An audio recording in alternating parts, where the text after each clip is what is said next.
100 வருஷங்களுக்கு முன்பு கட்டப்பட்டு இப்போது பாழடைந்து காடு அடர்ந்திருந்த பள்ளிப்படை கோயிலை வந்தியத்தேவனும் மற்றவர்களும் வந்து சேர்ந்தார்கள். பாழடைந்த பள்ளிப்படையின் ஒரு பக்கத்து சுவர் ஓரமாக வந்தியத்தேவனையும் அவன் குதிரையையும் அழைத்து வந்தார்கள். அப்பனே, சற்று நீ இங்கேயே இரு. உன்னை கூப்பிட வேண்டிய சமயத்தில் கூப்பிடுகிறோம். தப்பித்து செல்லலாம் என்று கனவு காணாதே. பழக்கப்பட்டவர்களை தவிர வேறு யாரும் இந்த காட்டுக்குள் வரவும் முடியாது, வெளியேறவும் முடியாது. அப்படி வெளியேற முயன்றால் நிச்சயம் உயிரை இழப்பாய் என்றான் ரவிதாசன். அப்படி நான் வழி கண்டுபிடித்து போக பார்த்தால் நீ மந்திரம் போட்டு கொன்று விடுவாய் இல்லையா மந்திரவாதி என்று கூறி வந்தியத்தேவன் நகைத்தான். சிரி சிரி, நன்றாய் சிரி என்று சொல்லி ரவிதாசனும் சிரித்தான். அந்த சமயம் பார்த்து எங்கேயோ தூரத்தில் நரி ஒன்று ஊளையிட தொடங்கியது. அதை கேட்டு பக்கத்தில் எங்கேயோ ஆந்தை ஒன்று முனகியது. வந்தியத்தேவனுடைய உடல் சிலிர்த்தது. அந்த அடர்ந்த காட்டின் மத்தியில் வாடைக்காற்று வீசவும் பயந்தது போன்று காணப்பட்டான். அங்கே மழை கூட அவ்வளவாக பெய்ததாக தெரியவில்லை. தரையில் சில இடங்களில் மட்டும் மழை துளிகள் சொட்டி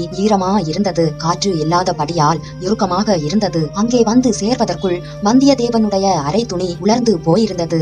சுற்றி கட்டியிருந்த துணி சுருள் மட்டும் ஈரமா இருந்தது. அதை எடுத்து விரித்து பக்கத்தில் கிடந்த பாறாங்கல்லின் மீது உலர்த்தினான். அதே கல்லின் ஒரு மூலையில் வந்தியத்தேவன் உட்கார்ந்து பள்ளிப்படை சுவரின் மீது சாய்ந்து கொண்டான். அவனுக்கு காவலாக அருகில் ஒருவன் மட்டும் இருந்தான். சற்று தூரத்தில் காட்டின் மத்தியில் ஏற்பட்டிருந்த இடைவெளியில் அவனுடன் மற்றவர்கள் வட்ட வடிவமாக உட்கார்ந்தார்கள். பள்ளிப்படைக்கு உள்ளே இருந்து ஒருவன் பழைய சிம்மாசனம் ஒன்றை எடுத்துக்கொண்டு வந்து போட்டான். அதில் சக்கரவர்த்தி என்று அழைக்கப்பட்ட சிறுவனை உட்கார செய்தார்கள். தீவர்த்திகளில் 2 மட்டும் வைத்துக் கொண்டு மற்றவற்றை அணைத்து விட்டார்கள். அவ்விதம் தீவர்த்திகளை அணைத்த போது எழுந்த புகை நாலாபுறமும் சூழ்ந்தது. ராணி இன்னும் வரவில்லையே என்றான் ஒருவன். சமயம் பார்த்து தானே வர வேண்டும். 2வது ஜாமத்திலே தான் நானும் வர சொல்லியிருக்கிறேன். அதுவரையில் வழுதி குலத்து புகழ் மாலையை யாராவது பாடுங்கள் என்றான் சோமன் சாம்பவன். இடுமன்காரி உடுக்கு ஒன்றை எடுத்து லேசாக அதை தட்டினான். தேவராளன் ஏதோ ஒரு பாட்டு பாட தொடங்கினான். வந்தியத்தேவன் தான் உட்கார்ந்திருந்த இடத்திலிருந்து இதையெல்லாம் பார்த்து கொண்டும் கேட்டுக்கொண்டும் இருந்தான். வழுதி குலம் என்பது பாண்டிய குலம் என்று வந்தியத்தேவன் அறிந்திருக்கிறான். அவன் பாடிய பாடல் சோக பாடலாக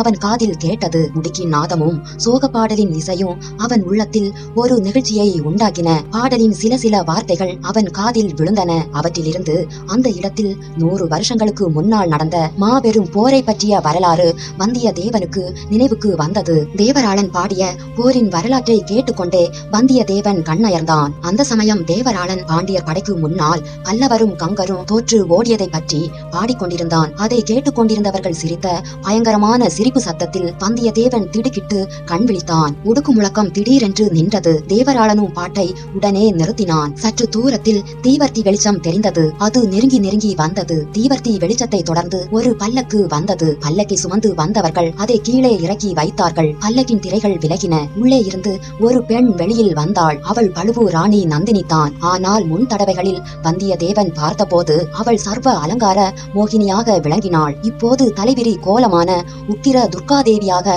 காட்சி தந்தாள். அவளை இந்த தோற்றத்தில் பார்த்த வந்தியத்தேவனுடைய உள்ளத்தில் ஒரு திகில் தோன்றியது. அவன் உடம்பில் ஒரு நடுக்கம் ஏற்பட்டது. நந்தினி பல்லக்கிலிருந்து இறங்கியதும் சிம்மாசனத்தில் வீற்றிருந்த சிறுவனை பார்த்தாள். அவனையே பார்த்த வண்ணம் நடந்து வந்தாள். சிறுவனும் அவளையே பார்த்து கொண்டிருந்தான். மற்ற அனைவரும் அவர்கள் இருவரையும் பார்த்து கொண்டிருந்தார்கள். சிறுவனை பாழடைந்த மண்டபத்துக்கு தேடி ஓடி வந்த பெண், அவனால் அம்மா என்று அழைக்கப்பட்டவள், சிம்மாசனத்துக்கு பின்னால் நின்று கொண்டிருந்தாள். நந்தினி சிறுவன் அருகில் வந்ததும் தன் 2 கரங்களையும் நீட்டினாள். சிறுவன் அவளையும் தனக்கு பின்னால் நின்ற பெண்ணையும் மாறி மாறி பார்த்தான். நீதானே என் அம்மா, இவள் இல்லையே என்று கேட்டான். ஆம் கண்மணி என்று நந்தினி கூறினாள். இவள் ஏன் என்னுடைய அம்மா என்று சொல்லிக் கொள்கிறாள்? கண்மணி, அவள் உன்னை வளர்த்த தாய். நீ ஏன் என்னை வளர்க்கவில்லை? ஏன் உன்னுடன் என்னை வைத்துக் கொள்ளவில்லை? இவள் எதற்காக என்னை எங்கேயோ மலை குகையில் ஒளித்து வைத்துக் கொண்டிருக்கிறாள்? கண்மணி, உன் தந்தையின் விருப்பத்தை நிறைவேற்றுவதற்காகத்தான். உன் தந்தையை கொன்றவர்களை பழிக்கு பழி வாங்குவதற்காகத்தான். ஆமாம், அது எனக்கு தெரியும் என்று சிறுவன் எழுந்து நந்தினியை அணுகினான். நந்தினி அவனை தன் 2 கரங்களாலும் அணைத்துக் கொண்டாள். உச்சி முகந்தாள். சிறுவனும் அவளை கெட்டியாக பிடித்து கட்டி கொண்டான். மறுபடியும் அவள் தன்னை விட்டு போகாமல் இருக்கும் பொருட்டு அவன் அப்படி பிடித்து கொண்டான் போலிருந்தது. ஆயினும் இந்த காட்சி நீடித்திருக்கவில்லை. அவனுடைய பிஞ்சு கரங்களை நந்தினி பலவந்தமாக எடுத்து தன்னை விடுவித்துக் கொண்டாள். சிறுவனை சிம்மாசனத்தில் உட்கார வைத்தாள். மீண்டும் பல்லக்கின் அருகில் சென்றாள். அதனுள் இருந்து வாளை எடுத்துக்கொண்டாள். பல்லக்கு தூக்கி வந்தவர்களை பார்த்து ஏதோ சைகை செய்தாள். அவர்கள் பல்லக்கை தூக்கி கொண்டு சற்று தூரத்தில் போய் மறைவாக உட்கார்ந்து கொண்டார்கள். நந்தினி மீண்டும் சிம்மாசனத்தின் அருகில் வந்தாள். கத்தியை சிம்மாசனத்தின் மீது குறுக்காக வைத்தாள். கேட்டாள். சிறுவன் அதை அடங்கா ஆர்வத்துடன் பார்த்து கொண்டே, நான் இதை கையில் எடுக்கலாமா என்று கேட்டான். கண்மணி, சற்று பொறுத்துக்கொள் என்றாள் நந்தினி. பிறகு ரவிதாசன் முதலியவர்களையும் வரிசையாக உற்று பார்த்தாள். சபதம் எடுத்துக்கொண்டவர்களை தவிர இங்கு வேறு யாரும் இல்லையே என்று கேட்டாள். இல்லை தேவி என்றான் சோமன் சாம்பவன். ரவிதாசனை பார்த்து சேனாதிபதி என்று ஆரம்பித்தாள். ரவிதாசன் சிரித்தான். இன்றைக்கு உமக்கு சிரிப்பா இருக்கிறது, அடுத்த மாதம் இந்த நாளில் எப்படி இருக்குமோ யார் கண்டது தேவி. அந்த நல்ல நாள் எப்போது வரப்போகிறது என்று எத்தனையோ காலமாக நாங்கள் காத்து கொண்டிருக்கிறோம் ஐயா. நாமோ ஒரு சிலர், நாம் சக்கரவர்த்தி சின்னஞ்சிறு குழந்தை. சோழ ராஜ்யம் மகத்தானது, சோழர்களின் சேனாபலம் அளவற்றது. நாம் அவசரப்பட்டிருந்தோமானால் அடியோடு காரியம் கெட்டு போயிருக்கும். பொறுமையாக இருந்ததினால் இப்போது காரியம் சித்தியடையும் வேளை நெருங்கியிருக்கிறது. ரவிதாசரே, நீர் ஏதாவது சொல்ல வேண்டி இருக்கிறதா? இங்குள்ள வேறு யாரேனும் ஏதாவது சொல்ல வேண்டி இருக்கிறதா என்று கேட்டாள் நந்தினி. ரவிதாசன் அங்கே இருந்தவர்களின் முகங்களை வரிசையாக பார்த்து கொண்டு வந்தான். அனைவரும் மௌன விரதம் கொண்டவர்களாய் காணப்பட்டார்கள். தேவி, நாங்கள் சொல்ல வேண்டியது எதுவும் இல்லை, தாங்கள் தான் சொல்ல வேண்டும். சபதம் நிறைவேறும் வேளை நெருங்கிவிட்டது என்றீர்கள். எங்கே, எப்படி, யார் மூலமாக நிறைவேற போகிறது என்று சொல்லி அருள வேண்டும் என்றான் ரவிதாசன். ஆகட்டும், அதை சொல்வதற்காகவே இங்கு வந்தேன். அதற்காகவே உங்கள் எல்லோரையும் இங்கே தவறாமல் வர சொன்னேன். நம்முடைய சக்கரவர்த்தியையும் அழைத்து வர செய்தேன் என்றாள் நந்தினி. சிம்மாசனத்தில் வீட்டிருந்த சிறுவன் உள்பட அனைவரும் நந்தினியின் முகத்தையே உற்று நோக்கி கொண்டிருந்தார்கள். அவள் மேலும் கூறினாள், உங்களில் சிலர் அவசரப்பட்டீர்கள். நாம் எடுத்துக்கொண்ட சபதத்தை மறந்துவிட்டேனோ என்றும் சிலர் சந்தேகப்பட்டீர்கள். அந்த சந்தேகம் தவறானது. மறவாமல் நினைவு வைத்துக் கொள்ள உங்கள் எல்லோரை காட்டிலும் எனக்குத்தான் காரணம் அதிகம் உண்டு என்பதை நான் மறக்கவில்லை. சென்ற 3 ஆண்டுகளாக அல்லும் பகலும் நான் வேறு எதை பற்றியும் சிந்தித்ததில்லை. நாம் எடுத்துக்கொண்ட சபதத்தின்படி பழிவாங்குவதற்கு சமய சந்தர்ப்பங்களையும் தந்திர உபாயங்களையும் தவிர வேறு எதையும் பற்றி நான் எண்ணியதில்லை. எங்கே சென்றாலும், என்ன காரியம் செய்தாலும், யாரிடம் பேசினாலும் நமது நோக்கம் நிறைவேறுவதற்கு அதனால் உபயோகம் உண்டா என்பதை தவிர வேறு நினைவு எனக்கில்லை. சமய சந்தர்ப்பங்கள் இப்போது கூடியிருக்கின்றன. சோழ நாட்டு சிற்றரசர்களும் பெருந்தர அதிகாரிகளும் இரு பிரிவாக பிரிந்திருக்கிறார்கள். பழுவேட்டரையர், சம்புவரையர் முதலானோர் மதுராந்தகனுக்கு பட்டம் கட்ட முடிவு செய்து விட்டார்கள். கொடும்பாளூர் பூதி விக்ரமகேசரியும் திருக்கோவலூர் மலையமானும் அதற்கு விரோதமா இருக்கிறார்கள். பூதி விக்ரமகேசரி தென்திசை படையுடன் தஞ்சையை நோக்கி வருவதாக கேள்விப்படுகிறேன். திருக்கோவலூர் மலையமான் படை திரட்டி வருவதாகவும் அறிகிறேன். இரு தரப்பாருக்கும் எந்த நிமிஷமும் யுத்தம் வரலாம். தேவி, அப்படி யுத்தம் நடக்காமல் இருப்பதற்கு தாங்கள் பெரும் முயற்சி செய்து வருவதாக கேள்விப்படுகிறோம். கடம்பூர் சம்புவரையன் மாளிகையில் சமரச பேச்சு நடக்கப் போவதாக அறிகிறோம். ஆமாம், அந்த ஏற்பாடு செய்திருப்பது நானே தான். ஆனால் என்ன காரணத்திற்காகவென்று உங்களால் யூகிக்க முடியவில்லையா? முடியவில்லை ராணி. ஒரு பெண் உள்ளத்தின் ஆழத்தை கண்டுபிடிக்க சர்வேஸ்வரனால் கூட முடியாது என்று பெரியோர்கள் சொல்லியிருக்கிறார்கள். எங்களால் எப்படி முடியும்? அது உங்களால் முடியாத காரியம்தான். நான் சொல்கிறேன், தெரிந்து கொள்ளுங்கள். நம்முடைய சபதம் நிறைவேறுவதற்கு முன்னால் சோழ ராஜ்யத்தில் இந்த உள்நாட்டு சண்டை ஏற்பட்டால் அதன் விளைவு என்ன ஆகும் என்று சொல்ல முடியாது. சுந்தர சோழன் இன்னும் உயிரோடு இருக்கிறான். அன்பில் பிரம்மராயன் ஒருவனும் இருக்கிறான். இவர்கள் தலையிட்டு இரு கட்சிக்காரர்களையும் அடக்கி விடுவார்கள். அல்லது ஒரு கட்சி தோற்று இன்னொரு கட்சி வலுத்து விட்டாலும் நமது நோக்கம் நிறைவேறுவது அசாத்தியமாகி விடும். அதற்காகவே இந்த சமாதான பேச்சை இப்போது தொடங்கியிருக்கிறேன். சண்டை உண்மையாக ஏற்படுவதற்குள் நம் நோக்கத்தை நிறைவேற்றிவிட வேண்டும். அப்படி நிறைவேற்றிய பிறகு சோழ ராஜ்யத்துக்கு சிற்றரசர்களுக்குள் ஏற்படும் சண்டைக்கு முடிவே இருக்காது. ஒரு கட்சியார் சர்வநாசம் அடையும் வரையில் சண்டை நடந்து கொண்டே இருக்கும்.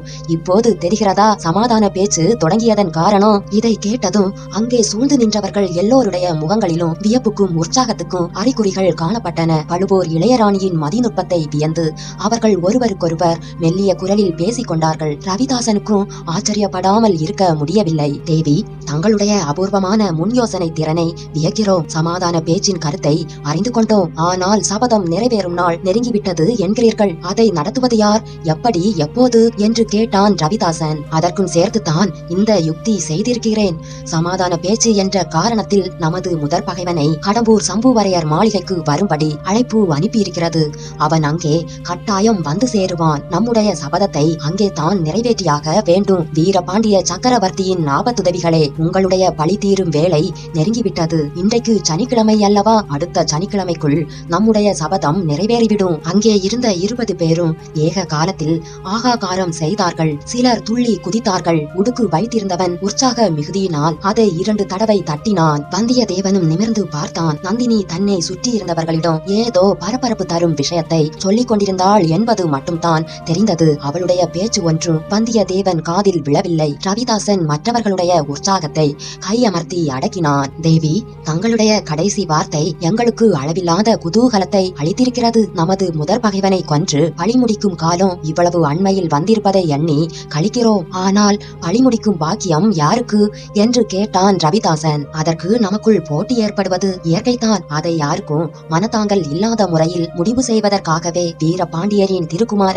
சக்கரவர்த்தியை இங்கு அழைத்து வர செய்தேன். வீரபாண்டியரின் கத்தியும் இதோ இருக்கிறது. இந்த சின்னஞ்சிறு குழந்தை தந்தையின் கத்தியை தொட்டு நம்மில் எவர் கையில் கொடுக்கிறதோ அவர் பழி முடிக்க வேண்டும். மற்றவர்கள் அக்கம் பக்கத்தில் உதவிக்கு சித்தமாக நிற்க வேண்டும். ஏற்றுக்கொண்டவர் தவறிவிட்டால் மற்றவர்கள் முன்வந்து முடிக்க வேண்டும். கடம்பூர் மாளிகைக்கு உள்ளேயே நான் இருப்பேன். இடும்பன்காரி கோட்டை காவலர்களில் ஒருவனாக இருப்பான். பழி முடிக்கும் பொறுப்பு ஏற்றுக்கொண்டவர் மாளிகைக்குள் வருவதற்கு நாங்கள் உதவி செய்வோம். இந்த ஏற்பாடுகளெல்லாம் சம்மதம்தானே? ஆபத்துதவிகள் ஒருவரை ஒருவர் ஆர்வத்துடன் பார்த்து கொண்டார்கள். எல்லோருக்கும் அந்த ஏற்பாடு சம்மதமாகவே தோன்றியது. தேவி, தாங்கள் சொன்னது சரியான ஏற்பாடு தான். அதற்கு நாங்கள் எல்லோரும் சம்மதிக்கிறோம். ஆனால் இன்னும் ஒரு விஷயம். பழி முடிக்கும் பொறுப்பு யாருக்கு கிடைக்கிறதோ அவர் சொல்கிறபடி மற்றவர்கள் கண்டிப்பாக கேட்கிறதென்று வைத்துக் கொள்ள வேண்டும். சக்கரவர்த்திக்கு பிராயம் வருகிற வரையில் பழி முடித்தவன் இட்டதே சட்டம் என்று மற்ற அனைவரும் நடந்து கொள்ள வேண்டும் என்றான் ரவிதாசன். இதை கேட்ட நந்தினியின் முகத்தில் புன்னகை அரும்பியது. என்னையும் உட்படுத்தித்தானே சொல்கிறீர் என்று கேட்டாள். ஆம் தேவி, விதிவிலக்கு செய்ய முடியாது என்றான் ரவிதாசன். சந்தோஷம். இப்போது ரவிதாசன் கூறியதும் உங்கள் எல்லோருக்கும் சம்மதம் தானே என்று நந்தினி மற்றவர்களை நோக்கி வினாவினாள். எல்லோரும் ஒருவரை ஒருவர் பார்த்தார்கள். மறுமொழி சொல்வதற்கு தயங்கினார்கள். சிலருக்கு அந்த ஏற்பாடு சம்மதம் இல்லை என்று தோன்றியது. அது எப்படி நியாயமாகும்?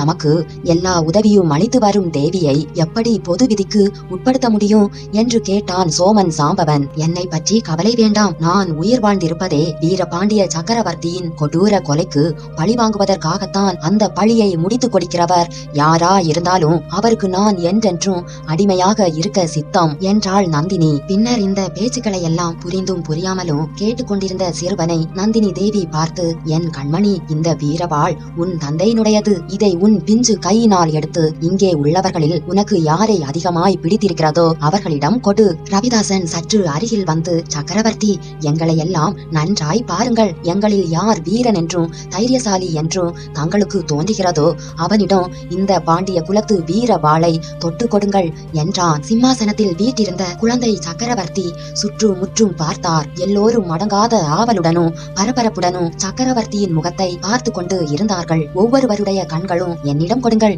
என்னிடம் கொடுங்கள் என்று கெஞ்சும் பாவத்தை காட்டின. ரவிதாசனுடைய முகமும் கண்களும் மட்டும் என்னிடம் கொடுங்கள் என்று அதிகார பூர்வமாக பயமுறுத்தி கட்டளையிட்டன. சிறுவன் 2-3 தடவை எல்லோரையும் திருப்பி திருப்பி பார்த்த பின்னர் கத்தியை கையில் எடுத்தான். அதை தூக்க முடியாமல் தூக்கினான். அனைவருடைய பரபரப்பும் சிகரத்தை அடைந்தது. சிறுவன் பழிச்சென்று நந்தினி நின்ற பக்கம் திரும்பினான். அம்மா, எனக்கு உன்னைத்தான் எல்லாரை காட்டிலும் அதிகமாக பிடித்திருக்கிறது. நான் பெரியவனாகும் வரையில் நீ தான் எனக்காக ராஜ்யத்தை ஆள வேண்டும் என்று சொல்லிக் கொண்டே வாளை அவளிடம் கொடுத்தான். சக்கரவர்த்தி என்று அழைக்கப்பட்ட சிறுவன் கொடுத்த வாளை நந்தினி வாங்கி கொண்டாள். அதை மார்போடு அணைத்து தழுவி கொண்டாள். பின்னர் அந்த சிறுவனையும் தூக்கி எடுத்து அவனையும் சேர்த்து மார்போடு அணைத்து தழுவி கொண்டாள். அவளுடைய கண்களிலிருந்து தாரை தாரையாக கண்ணீர் பொழிந்தது. மற்றவர்கள் சற்று நேரம் வரை இந்த காட்சியை பார்த்து கொண்டு திகைத்து நின்றார்கள். ரவிதாசன் முதலில் திகைப்பு நீங்க பெற்று கூறினான், தேவி, சக்கரவர்த்தி நம்முடைய கோரிக்கையை நன்றாக புரிந்து கொள்ளவில்லை. புரிந்து கொள்ளாமல் தங்களிடம் வாளை கொடுத்து விட்டார். மறுபடியும் விளக்கமாக சொல்லி நந்தினி அவனை தடுத்து நிறுத்தினாள். தழுத்தழுத்த குரலில் கூறினாள், இல்லை ஐயா, இல்லை. சக்கரவர்த்தி நன்றாய் புரிந்து கொண்டுதான் வாளை என்னிடம் கொடுத்தார். என் கண்ணீரை பார்த்து நீங்கள் கலங்க வேண்டாம். வீரபாண்டிய சக்கரவர்த்தியின் படுகொலைக்கு பழிவாங்கும் பாக்கியம் எனக்கு கிடைத்ததை நினைத்து களிப்பு மிகுதியினால் கண்ணீர் விடுகிறேன். தேவி, யோசித்து பாருங்கள். நாங்கள் இத்தனை பேர் ஆபத்துதவி படையினர் உயிரோடு இருக்கும் போது என்று சோமன் சாம்பவன் தொடங்கியதை நந்தினி தடுத்து நிறுத்தினாள். யோசிக்க வேண்டியதே இல்லை. அந்த பொறுப்பு என்னுடையது தான். உங்களுக்கும் வேலை இல்லாமல் போகவில்லை. உங்களில் பாதி பேர் சக்கரவர்த்தியை பத்திரமாக பஞ்சபாண்டவர் மலைக்கு கொண்டு போய் சேருங்கள். மற்றவர்கள் கடம்பூருக்கு வாருங்கள். சம்புவரையன் மாளிகைக்குள் வரக்கூடியவர்கள் வாருங்கள். மற்றவர்கள் வெளியில் சித்தமாக காத்திருங்கள். வேகமாக செல்லக்கூடிய குதிரைகளுடன் காத்திருங்கள். காரியம் வெற்றிகரமாக வெற்றிகரமாக முடிந்த பின் கூடுமானால் எல்லோரும் உயிருடன் தப்பித்து செல்ல வேண்டுமல்லவா என்றாள் நந்தினி. ரவிதாசன் முன் வந்து, தேவி, ஒரு விஷயம் சொல்ல மறந்து போய்விட்டது, அதை சொல்ல அனுமதிக்க வேண்டும். சொல்லுங்கள் ஐயா, சீக்கிரம் சொல்லுங்கள். பழுவேட்டரையர் கொள்ளிட கரையில் நடக்கும் காலாமுகர்களின் மகா சங்கத்துக்கு போயிருக்கிறார். அவர் திரும்பி வந்து விடுவதற்குள்ளே நான் அரண்மனை போய் சேர வேண்டும் என்றாள் நந்தினி. தேவி, நமது முதற் பகைவன் ஆதித்த கரிகாலன் கடம்பூர் சம்புவரையன் மாளிகைக்கு வந்து சேருவான் என்று சொன்னீர்கள் அல்லவா? அது அவ்வளவு நிச்சயமில்லை. எந்த காரணத்தை கொண்டு அவ்விதம் சொல்கிறீர்? தேவி, தகுந்த காரணத்தை கொண்டு தான் சொல்கிறேன். கடம்பூர் மாளிகைக்கு எந்த காரணத்தை கொண்டும் வரவேண்டாம் என்று ஆதித்த கரிகாலனுக்கு ஓலை போகிறது. பழையாறை இளைய பிராட்டியும் முதன் மந்திரி அனிருத்தரும் அவ்விதம் செய்தி அனுப்பியிருக்கிறார்கள். அந்த விவரம் எனக்கு தெரியாது என்றா நினைத்தீர்? தேவி, தெரிந்திருந்தும் அவன் கடம்பூருக்கு வருவான் என்று எதிர்பார்க்கிறீர்களா? ஆம், அவசியம் எதிர்பார்க்கிறேன். ஆதித்த கரிகாலருடைய இயல்பு அந்த பழையாறை பெண் பாம்புக்கு தெரியாது, அன்பில் பிரம்மராட்சதனுக்கும் தெரியாது, மாய மந்திர வித்தைகளில் தேர்ந்த உமக்கு கூட தெரியவில்லை. எந்த காரியத்தையாவது செய்ய வேண்டாம் என்று யாரேனும் தடுத்தால் அதைத்தான் ஆதித்த கரிகாலர் கட்டாயமாக செய்வார். அது எனக்கு தெரியும், நிச்சயமாக தெரியும். ஆதித்த கரிகாலர் அருள்மொழி வர்மனை போன்ற எடுப்பார் கைப்பிள்ளை அல்ல, மதுராந்தகனை போன்ற பயந்தாங்கொள்ளி பேதை அல்ல. கடம்பூருக்கு வர வேண்டாம் என்று தமக்கையும் முதன் மந்திரியும் செய்தி அனுப்பி இருப்பதனாலேயே கட்டாயம் ஆதித்த கரிகாலர் கடம்பூருக்கு வந்து சேருவார் என்றாள் நந்தினி. தேவி, அதையும் தாங்கள் பூரணமாக நம்பியிருக்க வேண்டாம். அவர்கள் அனுப்பிய செய்தி காஞ்சிக்கு போய் சேராது என்றான் ரவிதாசன். என்ன சொல்கிறீர் ஐயா? சற்று விளக்கமாக சொல்லும் என்றாள் நந்தினி. அவளுடைய குரலில் இப்போது பரபரப்பு தெரிந்தது. தேவி, ஆதித்த கரிகாலனுக்கு செய்தி யார் மூலமாக அனுப்பப்பட்டிருக்கிறது என்பதும் தங்களுக்கு தெரியுமா என்று ரவிதாசன் கேட்டான். நிச்சயமாக தெரியாது, ஆனால் யூகிக்க முடியும் என்றாள் நந்தினி. நல்லது, யூகிக்க வேண்டிய அவசியமில்லை. அவனை நாங்கள் பிடித்து கொண்டே வந்திருக்கிறோம். சக்கரவர்த்தி மலைக்கு ஒதுங்கி இருந்த மண்டபத்தில் அவனும் இருந்தான். நம்முடைய ரகசியங்கள் எல்லாம் அவனுக்கு தெரியும். அவனை மேலே உயிருடன் போக விடுவது நமக்கு நாமே சர்வ நாசத்தை தேடிக்கொள்வது ஆகும். இடும்பன்காரி, எங்கே? அந்த ஒற்றனை இங்கே அழைத்து கொண்டு வா என்றான் ரவிதாசன். இடும்பன்காரி பள்ளிப்படை கோவிலை நோக்கி போனான். அவனுடன் இன்னும் 2 பேர் போனார்கள். நந்தினி அந்த திசையை உற்று நோக்க தொடங்கினாள். இத்தனை நேரமும் கடுகடுவென்று இருந்த அவளுடைய முகத்தில் இப்போது மறுபடியும் மோகன புன்னகை தவழ்ந்தது. இடும்பன்காரியும் இன்னும் 2 பேரும் வந்தியத்தேவனை நெருங்கினார்கள். அலுத்து சலித்து போய் அரை தூக்கமாக உட்கார்ந்திருந்த அந்த வீரன் மீது திடீரென்று பாய்ந்தார்கள். வந்தியத்தேவன் அவர்களோடு மல்யுத்தம் செய்யலாமா என்று ஒரு கணம் உத்தேசித்தான். பிறகு அந்த எண்ணத்தை மாற்றிக்கொண்டான். என்னத்தான் செய்கிறார்களோ பார்க்கலாம் என்று சும்மா இருந்தான். ஒரு பெரிய கயிற்றினால் அவனுடைய கைகளை சேர்த்து உடம்போடு கட்டினார்கள். பிறகு அவனுடைய 2 தோள்களையும் 2 பேர் பிடித்து நடத்தி அழைத்து கொண்டு வந்து நந்தினியின் முன்னால் நிறுத்தினார்கள். வந்தியத்தேவன் நந்தினியை பார்த்து புன்னகை புரிந்தான். நந்தினியின் முகத்தில் எவ்வித மாறுதலும் இப்போது தெரியவில்லை. அமைதி குடிக்கொண்டிருந்தது. ஐயா, மறுபடியும் வந்துவிட்டீர்களா என்று ஆரம்பித்தாள். ஆம் தேவி, மறுபடியும் வந்துவிட்டேன். ஆனால் நானாக வரவில்லை என்று சொல்லி சுற்றிலும் உள்ளவர்களை நோக்கினான். நந்தினியின் அருகில் இருந்த சிறுவன், அம்மா, இவன்தான் என்னை இருட்டில் பிசாசு விழுங்காமல் காப்பாற்றியவன். இவனை ஏன் கட்டி போட்டிருக்கிறது என்று கேட்டான். வந்தியத்தேவன் சிறுவனை பார்த்து, குழந்தாய், சும்மா இரு. பெரியவர்கள் பேசிக் கொண்டிருக்கும் போது குறுக்கே பேசக்கூடாது. பேசினால் உன்னை புலி விழுங்கிவிடும். புலியை நான் விழுங்கிவிடுவேன் என்றான் சிறுவன். மீனால் புலியை விழுங்க முடியுமா என்று வந்தியத்தேவன் கேட்டான். அவனை சுற்றிலும் இருந்தவர்களின் கண்டங்களில் இருந்து ஒரு பயங்கரமான உருமல் சத்தம் வெளிவந்தது. அது வந்தியத்தேவனை கூட ஒரு கணம் மெய் சிலிர்க்க செய்தது. ரவிதாசன் உரத்த குரலில், தேவி, கேட்டீர்களா? இவனை இனி உயிருடன் தப்பி செல்ல விட முடியாது. முன் 2 தடவைகளில் தங்கள் விருப்பத்துக்காக இவனை உயிருடன் தப்பி செல்ல விட்டோம். இனிமேல் அப்படி இவனை விட முடியாது. மந்திரவாதி, இது என்ன இப்படி பெரிய பொய்யாக சொல்கிறாய்? நீயா என்னை உயிருடன் விட்டாய்? நான் அல்லவா உன்னை தப்பி போக விட்டேன். தேவி, இந்த மந்திரவாதியை கொஞ்சம் கவனித்து பார்த்து சொல்லுங்கள். இவன் உண்மையில் ரவிதாசன் தானா அல்லது ரவிதாசனுடைய பிசாசா என்று வந்தியத்தேவன் கேட்டான். ரவிதாசன் பயங்கரமாக சிரித்தான். ஆம், நான் பிசாசுதான். உன்னுடைய இரத்தத்தை இன்று குடிக்கப் போகிறேன். மீண்டும் அங்கிருந்தவர்களின் தொண்டைகளில் இருந்து பயங்கர உருமல் குரல் வெளியாகியது. இதற்குள் சிறுவன், அம்மா, இவனிடம் ஒரு நல்ல குதிரை இருக்கிறது, அதை எனக்கு கொடுக்க சொல்லுங்கள். குழந்தாய், நீ என்னுடன் வந்துவிடு, உன்னை என் குதிரையின் மேல் ஏற்றி அழைத்து கொண்டு போகிறேன் என்றான் வந்தியத்தேவன். ரவிதாசன் வந்தியத்தேவனை நோக்கி கொடூரமாக விழித்து, அடே, வாயை மூடிக்கொண்டிரு என்று சொல்லிவிட்டு நந்தினியை பார்த்து, தேவி, சீக்கிரம் கட்டளையிடுங்கள் என்றான். நந்தினி நிதானமாக, இவர் எப்படி இங்கு வந்தார், எப்போது வந்தார் என்று கேட்டாள். சக்கரவர்த்தி மழைக்கு ஒதுங்கியிருந்த மண்டபத்திலிருந்து அவரை இந்த ஒற்றன் எடுத்துக்கொண்டு ஓடிவிட பார்த்தான். நல்ல சமயத்தில் போய் நாங்கள் தடுத்து பிடித்துக் கொண்டோம். ஒரு நொடி தாமதித்திருந்தால் விபரீதமாக போயிருக்கும் என்றான் ரவிதாசன். ஐயா, இவர்கள் சொல்வது உண்மையா என்று நந்தினி கேட்டாள். தேவி, தங்களை சேர்ந்தவர்கள் உண்மை சொல்ல கூடியவர்களா என்பது தங்களுக்கு தானே தெரியும், எனக்கு எப்படி தெரியும் என்றான் வந்தியத்தேவன். நந்தினியின் முகத்தில் தோன்றிய புன்னகை மின்னலை போல் மறைந்தது. அவள் ரவிதாசனை பார்த்து, ஐயா, நீங்கள் எல்லோரும் சற்று அப்பால் சென்றிருங்கள், நான் இவரிடம் சில விஷயங்கள் தனியாக கேட்டு அறிய வேண்டும். தேவி, நேரமாகிறது, அபாயம் நெருங்குகிறது, இந்த வேளையில் என்று ரவிதாசன் கூறுவதற்குள் நந்தினி கடுமையான குரலில், சற்று முன் நாம் செய்து கொண்ட நிபந்தனையை நினைவுபடுத்தி கொள்ளுங்கள், மறு வார்த்தை சொல்லாமல் உடனே அகன்று செல்லுங்கள், சக்கரவர்த்தியையும் அப்பால் அழைத்து போங்கள் என்று கூறி சிறுவனுடைய காதில், குமாரா, சற்று அவர்களுடன் நகர்ந்து போ, உனக்கு இவரிடம் இருந்து குதிரை வாங்கி தருகிறேன். ரவிதாசன் முதலியவர்கள் பின்னர் மறுவார்த்தை பேசாமல் அந்த சிறுவனையும் அழைத்து கொண்டு அவசரமாக அப்பால் போனார்கள். நந்தினி வந்தியத்தேவனை லேசான தீவர்த்தி வெளிச்சத்தில் ஊடுருவி பார்த்து, ஐயா, உமக்கும் எனக்கும் ஏதோ ஒரு பந்தம் இருப்பதாக தோன்றுகிறது. தேவி, அந்த பந்தம் மிக பொல்லாததா இருக்கிறது, மிக கெட்டியாகவும் இருக்கிறது, என் உடம்பையும் கைகளையும் சேர்த்து இறுக்கி கட்டியிருக்கிறது என்றான் வந்தியத்தேவன். ஐயா, உம்முடைய விளையாட்டு பேச்சை கொஞ்சம் நிறுத்தி வைத்து கொள்ளுங்கள். வேண்டுமென்று இங்கு வந்தீரா, தற்செயலாக வந்தீரா? தேவி, வேண்டுமென்றும் வரவில்லை, தற்செயலாகவும் வரவில்லை, தங்களுடைய ஆட்கள் தான் பலவந்தமாக என்னை இங்கே கொண்டு வந்து சேர்த்தார்கள், இல்லாவிடில் இத்தனை நேரம் கொள்ளிட கரையை அடைந்திருப்பேன். ஐயா, உங்கள் பேச்சிலிருந்து என்னை பார்க்கும்படி நேர்ந்ததில் உமக்கு அவ்வளவு கஷ்டம் என்று தெரிகிறது, என்னை பிரிந்து போவதற்கு அவ்வளவு ஆவல் என்றும் தெரிகிறது. தேவி, தங்களை பார்க்க நேர்ந்ததில் எனக்கு எந்த கஷ்டமும் இல்லை, தங்களை பிரிந்து போவதற்குத்தான் உண்மையில் வருத்தமாய் இருக்கிறது. தாங்கள் மட்டும் அனுமதி கொடுங்கள். ஒரு பக்கத்தில் அந்த கிழட்டு பழுவேட்டரையரிடமோ, இன்னொரு பக்கத்தில் இந்த பயங்கர மந்திரவாதிகளிடமோ அகப்பட்டு கொண்டு தாங்கள் திண்டாடுகிறீர்கள். ஒரு வார்த்தை சொல்லுங்கள், இவர்களிடம் இருந்தெல்லாம் தங்களை விடுதலை செய்து அழைத்து போகிறேன். ஐயா, எங்கே அழைத்து போவீர்கள்? இலங்கை தீவின் காடுகளில் அனாதை போல் அலைந்து கொண்டிருக்கும் தங்கள் அன்னையிடம் அழைத்து போய் விடுகிறேன் என்றான் வந்தியத்தேவன். நந்தினி ஏமாற்றத்துடன் ஒரு நெடிய பெருமூச்சு விட்டாள். ஐயா, நானும் அப்படி அனாதையாக அலைய வேண்டும் என்று விரும்புகிறீரா? ஒருவேளை அத்தகைய காலம் வந்தாலும் வரலாம்.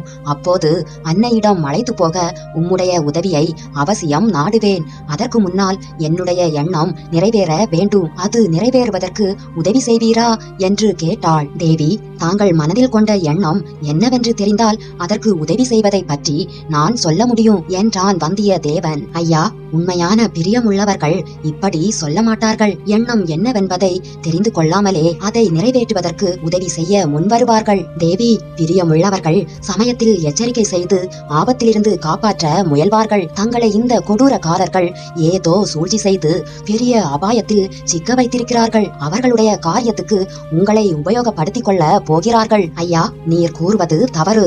நான் தான் இவர்களை என்னுடைய காரியத்துக்கு உபயோகப்படுத்திக் கொள்ள பார்க்கிறேன். இதை நீர் நிச்சயமாக தெரிந்து கொள்ளும். தேவி, ஒரு சிறு குழந்தையை எந்த காட்டிலிருந்தோ பிடித்து கொண்டு வந்து தங்களை ஏமாற்றுகிறார்கள். குழந்தை எதற்காக என்று உமக்கு தெரியுமா? தேவி, பாண்டியன் சிம்மாசனத்தில் ஏற்றி வைத்து பட்டம் கட்டுவதற்காக என்றான் வந்தியத்தேவன். ஐயா, மறுபடியும் தவறாக சொல்கிறீர். பாண்டியன் சிம்மாசனத்தில் ஏற்றி வைக்க மட்டுமல்ல, துங்கபத்திரையில் இருந்து இலங்கை வரையில் பறந்து கிடக்கும் சோழ சாம்ராஜ்யத்தின் சிம்மாசனத்தில் அமர்த்தி முடிசூட்டுவதற்காக. அம்மம்மா, யாருடைய உதவியை கொண்டு இந்த மகத்தான காரியத்தை சாதிக்க போகிறீர்கள்? இதோ சுற்றிலும் நிற்கிறார்களே, இந்த நரிக்கூட்டத்தின் உதவியை கொண்டா சோழ சாம்ராஜ்யத்தின் 20 லட்சம் வீராதி வீரர்கள் கொண்ட மாபெரும் சேனையை பகலில் வளைகளில் ஒளிந்திருந்து இரவு நேரத்தில் வெளிப்பட்டு வரும் இந்த 10-20 நரிகளின் துணை கொண்டு வென்று விடுவீர்களா? ஐயா, நான் இவர்களை மட்டும் நம்பியிருக்கவில்லை. இதோ என் கையில் உள்ள வாளை நம்பியிருக்கிறேன். இதன் உதவியினால் என் மனதில் கொண்ட எண்ணத்தை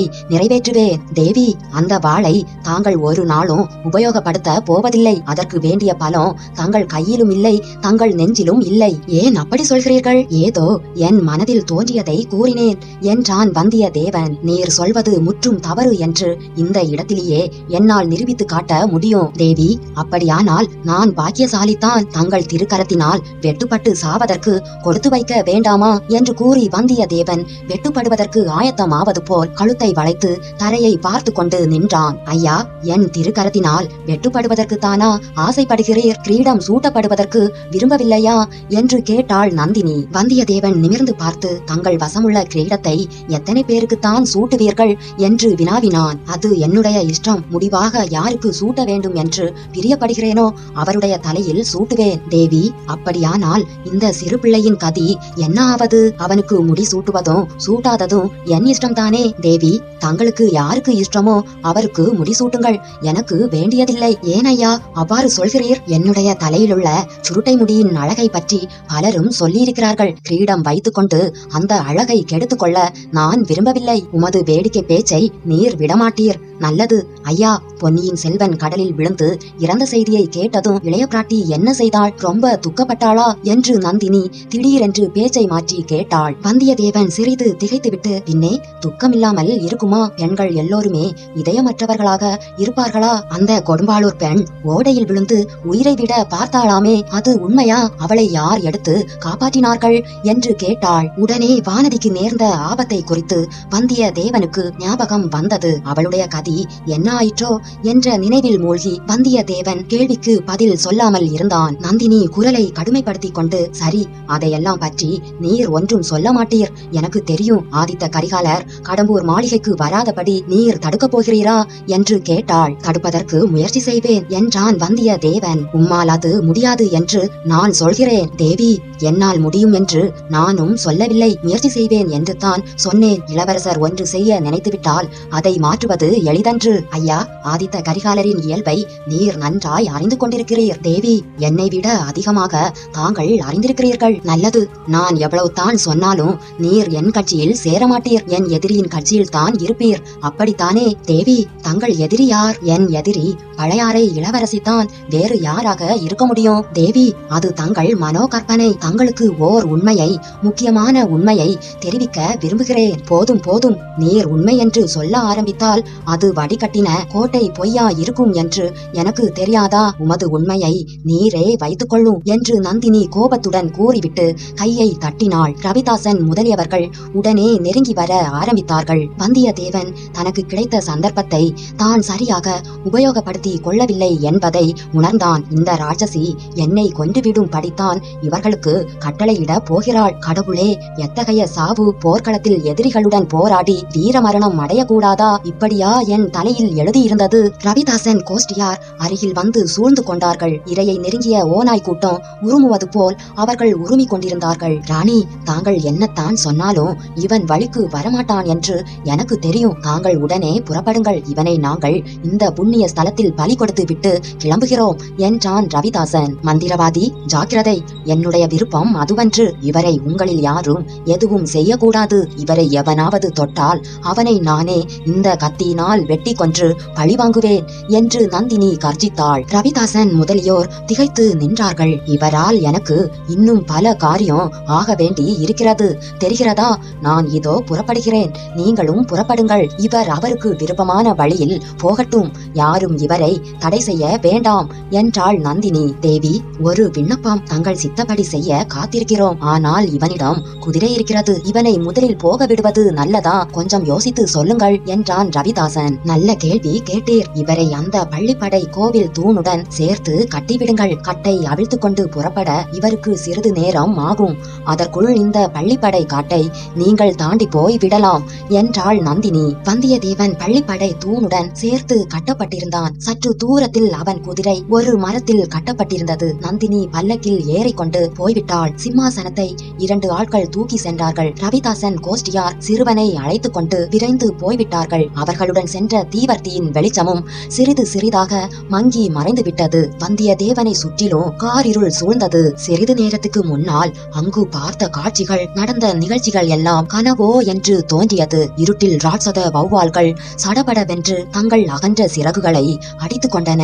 ஊமை ஆந்தைகள் உருமின. நரிகள் கொடூரமான குரலில் முறை வைத்து ஊளையிட்டன. ஊளையிட்டு கொண்டே அவை நெருங்கி வருவது போல் வந்தியத்தேவனுக்கு உணர்ச்சி ஏற்பட்டது. காட்டில் இனம் தெரியாத உருவங்கள் பல நடமாடின. கடம்பூர் மாளிகையில் வந்தியத்தேவன் கண்ட கனவு நினைவுக்கு வந்தது. 1000 நரிகள் வந்து தன்னை சூழ்ந்து கொண்டு பிடுங்கி தின்ன போவதாக எண்ணி நடுங்கினான். அவசரமாக கட்டுக்களை அவிழ்த்து கொள்ள பார்த்தான். லேசில் அந்த கட்டுகள் அவிழ்கிற விதமாக தெரியவில்லை. வெளிச்சம் இருந்தால் கட்டுக்களை அவிழ்ப்பது சிறிது சுலபமாயிருக்கும். ஆனால் வெளிச்சம் என்று அறிகுறியே இங்கில்லை. மின்னல் வெளிச்சமும் இல்லை, மின்மினி வெளிச்சம் கூட இல்லை. வானத்தில் ஒருவேளை மேகங்கள் அகன்று நட்சத்திரங்கள் தோன்றியிருந்தாலும் அவற்றின் வெளிச்சம் அந்த காட்டுக்குள் நுழைய இடமில்லை. அது என்ன சத்தம்? காட்டில் எத்தனையோ விஷ ஐந்துக்கள் நடமாடும். அதில் என்ன அதிசயம்? இது மனிதனுடைய காலடி சத்தம் மாதிரி இருக்கிறதே. குதிரை லேசாக கனைத்தது. கால்களை மாற்றி மாற்றி வைத்து அவஸ்தைப்பட்டது. ஒருவேளை புலிகிளி வருகிறதா என்ன? வந்தியத்தேவன் கட்டை அவிழ்க்க அவசரப்பட்டான்.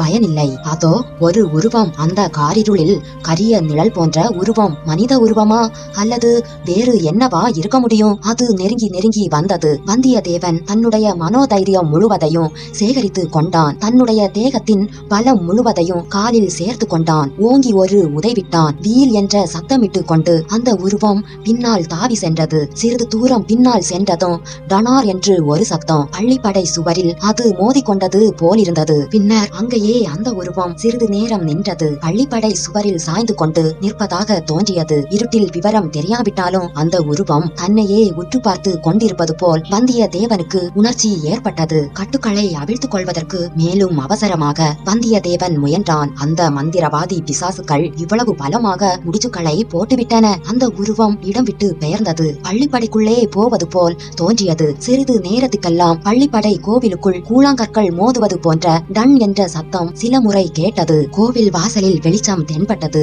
அதோ அந்த உருவம் கையில் ஒரு தீவர்த்தியை பிடித்துக் கொண்டு கோவிலுக்கு வெளியே வருகிறது. தன்னை நோக்கி வருகிறது. அது ஒரு காளாமுக வீர சைவனின் உருவம். நீண்ட தாடியும் சடைமுடியும் மண்டை ஓட்டு மாலையும் அணிந்த பயங்கரமான உருவம் வந்தியத்தேவன் அருகில் வந்து வெளிச்சத்தை தூக்கி பிடித்து அவனை உற்று பார்த்து கொண்டு நின்றது.